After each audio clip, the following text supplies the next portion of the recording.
कर्म और सुनहरे दाने, मेहनत का स्वाद सबसे मीठा होता है। एक शांत गांव में कर्म नाम का एक किसान रहता था।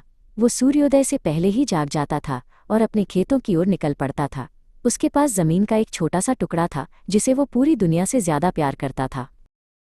एक सुबह कर्म का छोटा पोता अंकुर उसके पास दौड़ते हुए आया। कर्म ने अपनी हथेलियों को खोला और अंकुर को कुछ छोटे सूखे बीज दिखाए।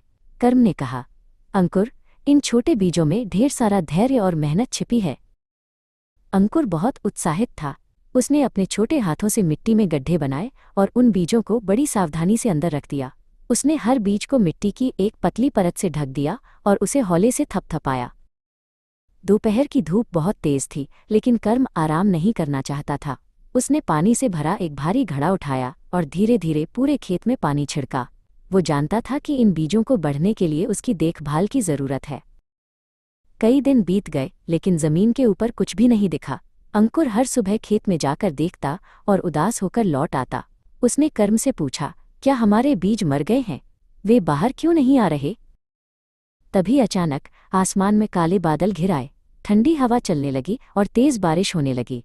कर्म और अंकुर खुशी से खेत के बीचों बीच नाचने लगे। वे जानते थे कि यह बारिश उनके बीजों के लिए एक वरदान है। अगली सुबह जब अंकुर खेत में पहुंचा तो उसकी आंखें फटी की फटी रह गईं। मिट्टी से नन्हे नन्हे कोमल हरे अंकुर बाहर निकल आए थे। उसने जोर से चिल्लाकर कर्म को बुलाया। हफ्तों बीत गए और देखते ही देखते पूरा खेत सुनहरी गेहूं की बालियों से भर गया। फसल इतनी ऊंची हो गई थी कि कर्म उसमें लगभग छिप सा गया था।